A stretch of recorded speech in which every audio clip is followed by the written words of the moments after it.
Tu dis tu veux le savon yellow, il t'est donné. Tu dis ça t'éclaircit trop. Donc tu veux quoi encore? Huile de pomme de terre mannequin. Donc moom lañu jëlee gommage visage. parce que àdduna yàlla ko moom te ñun la fi teg moo tax bàcc bi day gën di saf noonu duñ leen baal yoroo di ñoo di yarul ma ni toogal ne xool mu si kaw ba di suuf non bokkuma nii À la base, je cherchais juste un sujet de vidéo et j'ai eu l'idée de taper cosmétique sur TikTok pour voir un petit peu quelles étaient les tendances actuelles. Je ferai plus ça. Je suis tombée dans des abysses profondes et sombres. Comment se fait-il que la majorité des résultats qui concernent les cosmétiques pour peau noire soient des vidéos comme ça? Comment se fait-il qu'avec toutes les entreprises de cosmétiques formelles qui peuvent exister en Afrique et en dehors, la majorité des résultats populaires soient ceux de personnes qui ont l'air de tout faire sauf des produits, disons, rassurants? Et surtout, comment ça se fait qu'en 2023, la demande numéro 1 traitée soit la dépigmentation volontaire? Et encore, on est au fait de la persistance de la dépigmentation volontaire chez les adultes.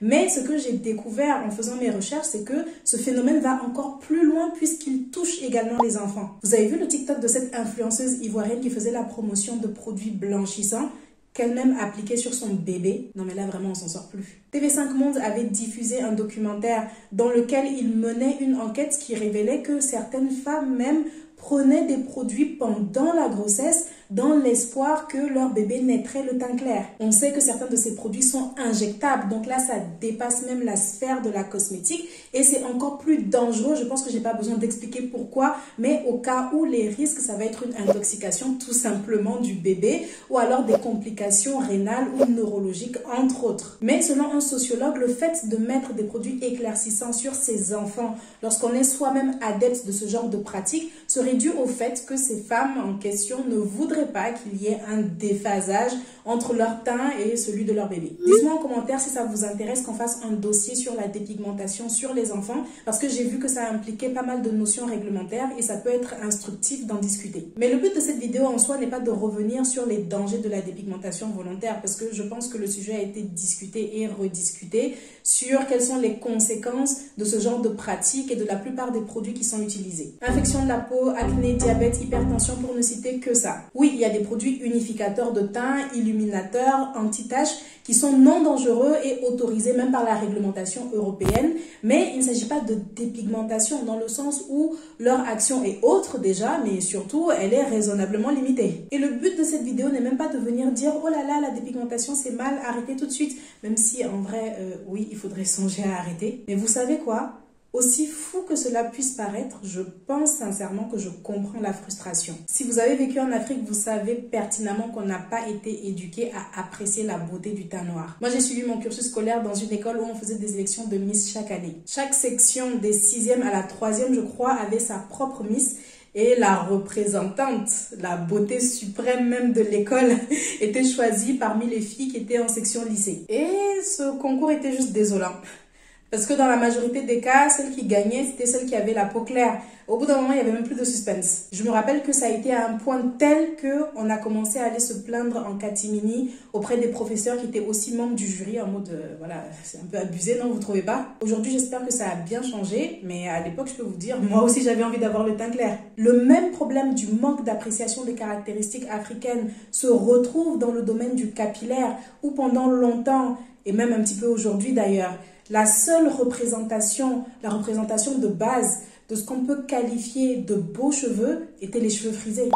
Comment s'étonner et en vouloir à des hommes et des femmes qui vont se mettre dans des situations extrêmes pour changer leur identité profonde quand, je le redis, la société ne nous éduque tout simplement pas à apprécier la beauté africaine. Des chercheurs ont démontré que le fait de trouver une personne belle ou pas était conditionné par notre expérience personnelle et ce à quoi on a été souvent exposé. En gros, la beauté se forge par la mise en avant perpétuelle de certaines caractéristiques physiques. Si on nous a toujours présenté un modèle de femme au teint clair, c'est normal que ce soit notre idéal. Je me rappelle d'une interview que j'avais suivie quand j'étais plus jeune d'une journaliste sénégalaise qui s'était juste détruit la peau à force d'utiliser des produits dépigmentants. Où elle expliquait qu'au départ, elle n'avait pas vraiment de problème avec son teint. Elle était arrivée pour faire carrière à la télévision, mais elle voyait que pendant les émissions, on la mettait tout le temps derrière. On la mettait pas vraiment en avant par rapport aux autres femmes qui avaient le teint clair par la dépigmentation aussi pour certaines. L'idéal recherché à la télévision, c'était pas elle. Donc, elle a commencé à se dire, ah ben moi aussi, il faut que je fasse comme toutes ces femmes, que j'utilise les mêmes produits. Et elle a vu que le comportement des gens à son encontre a commencé à changer lorsque sa peau a commencé à s'éclaircir. Mais bien sûr, l'engouement est retombé parce qu'après, elle a eu énormément de problèmes d'infection. Maintenant, je ne veux pas non plus faire ma meuf défaitiste.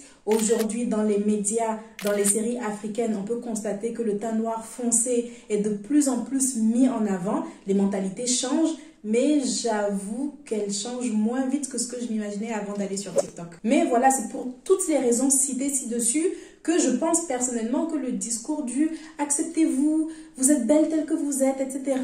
Sincèrement, il est vain. Pas si facile que ça. Tant qu'on vivra dans une société dans laquelle est si ancré que la seule représentation d'une belle femme noire, c'est la femme métisse, bah, on ne sera pas sorti de l'auberge et il y aura toujours des gens à la recherche de produits dépigmentants. Et encore une fois, je le redis, l'objectif n'est pas d'être défaitiste. Évidemment que les choses bougent à leur rythme, mais toujours en est-il que les femmes noires en termes d'idéal beauté, on n'est pas bien classé quoi. J'ai lu un article de l'ANSM qui disait à peu près que tant qu'il y aura des produits cosmétiques dépigmentants sur le marché, il y aura toujours la persistance de ce genre de pratique. Mais en vrai, de mon regard d'entrepreneur, je me dis que tant qu'il y aura de la demande, il y aura une offre. C'est la demande qui survient pour un tas de raisons, puis suit l'offre. Mais au bout d'un moment, peu importe même qu'est-ce qui vient avant quoi. Parce qu'une seule chose est sûre, c'est que tant qu'il y aura des produits cosmétiques aussi dangereux sur le marché, il y aura des maladies qui continueront d'être propagées et ça, c'est pas normal.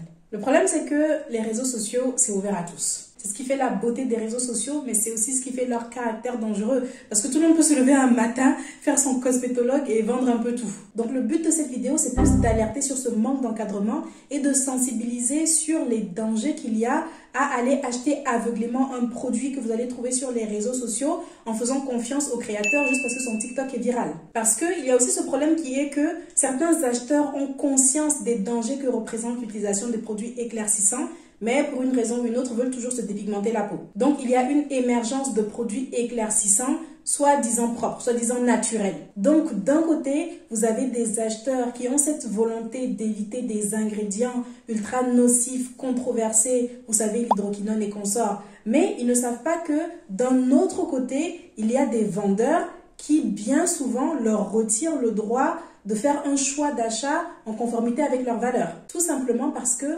on ne leur donne pas toutes les informations sur les ingrédients que contiennent réellement les produits qu'ils achètent. Donc eux, ils vont voir un produit, ils vont regarder l'étiquette et lire par exemple « Ah, beurre de karité, ah, huile de carotte, ah ben c'est bien, c'est naturel et en plus ça fonctionne ». Mais ce qu'ils ne savent pas, c'est que la liste transmise par le fabricant est incomplète. Parce que les fabricants, souvent ne s'y connaissant pas, eux-mêmes, ils ne savent pas tout ce qu'ils ont mélangé là, au final, il y a quoi? Parce que quand bien même ils mettraient toutes les matières premières qu'ils ont utilisées pour faire le produit là, bah, les matières premières, parfois, sont aussi composées de plusieurs ingrédients. Donc, il y a des substances qui sont dérivées et eux-mêmes, ils ne sont pas au courant. Sur TikTok, j'ai vu le cas de personnes qui fabriquaient des crèmes en mélangeant déjà plusieurs autres crèmes qui existent. Mais pour illustrer mon propos, on va prendre un exemple encore plus simple. Quand vous achetez disons un conservateur sur Aromazone. Par exemple, le Cosgar est très réputé. Cosgar, c'est un nom commercial, mais pour une personne qui ne s'y connaît pas forcément, ça représente une seule matière première qu'il a intégrée pour fabriquer son produit final. Mais en réalité, c'est un mélange d'ingrédients. C'est un mélange d'alcool benzylique, d'acide déhydroacétique et d'eau. Vous pouvez voir cette information sur la fiche technique. Le plus safe, donc, quand on veut mentionner la liste des ingrédients sur son étiquette, c'est d'indiquer la formule éclatée de son produit. Je ne vais pas écrire Cosgar, je vais écrire alcool benzylique, acide déhydroacétique et eau. Même si je sais que beaucoup des TikTok que j'ai vus ne sont pas concernés parce que sur le territoire africain, c'est cette façon de faire, en tout cas, qui est exigée par la réglementation cosmétique européenne. Et c'est d'ailleurs pour ça que les compositions des produits, même les plus simples, les plus courtes, une fois qu'elles sont écrites sur l'étiquette, semblent être voilà, gigantesques. Mais c'est juste parce que ce sont des formules vraiment éclatées, très exhaustives. Et pourquoi c'est d'autant plus important de le communiquer à ses clients? C'est tout simplement parce que chaque ingrédient, chaque substance représente un danger potentiel parce que peut-être c'est un allergène ou peut-être parce qu'il va causer tel autre problème chez quelqu'un d'autre. Le cas le plus probant, c'est celui des huiles essentielles qui contiennent des dérivés qui sont extrêmement allergènes pour certaines personnes et il faut le mentionner, il faut le communiquer à ses clients. Et les huiles essentielles, c'est mon exemple préféré que je ressors à chaque fois parce que ça prouve aussi que naturel, ça rime pas toujours avec sécurité. Mais tout ça, on l'a vu notamment dans la vidéo sur comment créer des étiquettes en conformité avec la réglementation européenne. Donc, si vous l'avez vu, vous savez déjà tout ça, vous êtes déjà au fait. Mais le problème, c'est que les créateurs qui vendent leurs produits à la volée sur TikTok n'en ont pas conscience. Quand vous fabriquez des produits cosmétiques comme ça, c'est clair que vous n'avez pas un doctorat en chimie. Donc à ce stade, tout ce qu'on peut faire en attendant qu'il y ait un réel encadrement et en attendant l'éveil de certaines consciences, c'est d'appeler à la vigilance des personnes qui achètent. Ne vous fiez pas aux promesses que vous voyez dans les vidéos des gens. C'est pas parce qu'on vous dit, moi j'ai mis ça sur moi, je suis devenue comme ça, vas-y achète, que directement vous allez courir. Parce que ce que j'ai remarqué, c'est que souvent on vous met en face de personnes qui ont juste leur teint de naissance. Il n'y a pas vraiment d'évolution, on ne voit pas d'avant-après, donc on peut juste se fier au dire de la créatrice qui, si ça se trouve, n'a elle-même jamais utilisé les produits qu'elle vend là. C'est vrai qu'il y a plusieurs façons de faire, mais moi je trouve que une créatrice ou un créateur qui applique lui-même ses produits, il n'y a pas plus authentique. C'est une stratégie que moi-même j'intègre en disant, voilà, mes cheveux avant ils étaient comme ça et aujourd'hui me voilà. Mais tout le monde ne le fait pas. Et pour certains, ça fait que le discours sonne vraiment faux. Recherchez des marques formelles, renseignez-vous sur la façon dont un produit a été fabriqué. Dans quelles conditions, quel est le background de la personne qui a créé tout cela. C'est vrai que tous les territoires ne sont pas soumis à la réglementation européenne, mais quand même, est-ce que l'étiquette vous semble complète, bien rédigée? Et je ne sais pas qui a besoin d'entendre ça, mais juste n'achetez pas des produits qui ont été faits comme ça. Les cosmétiques sont des produits potentiellement toxiques, dangereux. Il faut arrêter de négliger ce fait, tout simplement parce que ce ne sont pas des produits que vous allez ingérer. Les cosmétiques, c'est la nourriture de votre peau qui est un organe vivant. Est-ce que vous mangeriez une nourriture qui a été faite n'importe comment? Je pense même que le mieux pour se protéger est de s'éduquer sur tout le processus technique, toutes les précautions qui interviennent lors de la création d'un produit cosmétique. Pour ça, j'ai toute une playlist sur ma chaîne. Je vous invite à aller regarder si ce n'est déjà fait.